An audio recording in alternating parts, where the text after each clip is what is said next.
Sino nga ba ang hindi pwede or mag-ingat sa pag-take ng isotretinoin? Ang pinaka-critical na contraindication po sa pag-take ng isotretinoin is pregnancy. Isotretinoin is highly teratogenic, meaning po it can cause severe birth defects. Kaya yung mga pregnant mommies natin bawal mag-take ng isotretinoin. And also, if you're trying to conceive, and also if you are breastfeeding, bawal din po ang isotretinoin sa inyo. So women of childbearing age na hindi buntis but sexually active, kailangan po natin gumamit ng two forms of contraceptives. So guys, yung effective po na klase ng contraceptive po, wag po yung mga withdrawal guys kasi hindi po yan effective, no? Hindi po talaga siya proven na effective yung withdrawal method as a form of contraception.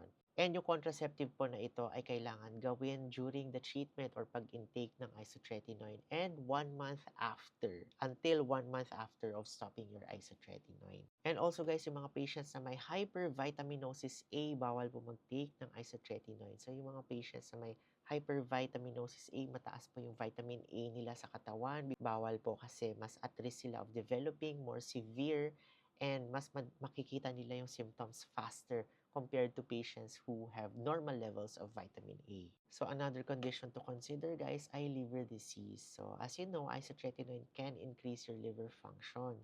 So if meron tayong mga severe liver disease like cirrhosis, bawal po talaga sa atin mag-take ng isotretinoin. Okay? So kaya po nandyan yung mga labs natin to make sure na wala pong problema or pre-existing liver conditions ang pasyente bago mag-take ng isotretinoin. And guys, hyperlipidemia, ibig sabihin if mataas po yung lipids or yung cholesterol ng pasyente, hindi natin siya usually binibigyan agad ng isotretinoin because baka may mga underlying conditions po bakit nag-cause ng ganun kataas na pag-increase sa cholesterol yung pasyente. So, kailangan magpa-check muna tayo sa ating internal med specialist para ma-check kung anong nangyayari sa katawan, bakit nagkakaroon ng increased cholesterol. And pag na-control na po ang lipids or cholesterol ninyo, we can refer back to our internal med specialist and also board-certified dermatologist, and they can work together to decide if pwede na mag-take ng isotretinoin ang pasyente dahil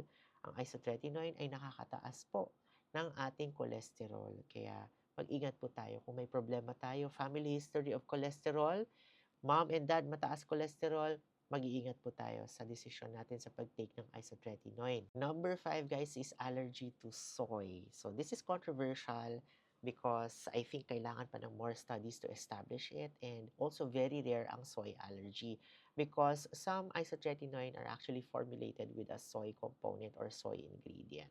So if you know na meron kayong allergy sa soy talaga, mas maganda siguro na iwasan nyo na yung isotretinoin kasi baka magkaroon kayo ng mga severe allergic reactions like anaphylaxis. Pag nangyari po ito sa inyo, nagkaroon kayo ng disseminated rash in your body or nagkaroon kayo ng pumumula and swelling sa face ninyo, tongue and mouth ninyo nagsiswell, yung neck nagsiswell also, and may difficulty of breathing, go to your ER, nearest emergency room, immediately po and stop your isotretinoin. And lastly guys ay mental health concerns. Alright? So if clinically diagnosed tayo ng depression, dapat may cautious talaga tayo sa pag-approach in terms of taking isotretinoin because there are cases talaga shown that it can trigger depression or mood changes in some individuals, especially those who are clinically diagnosed na of depression and other mental health struggles. Alright, guys?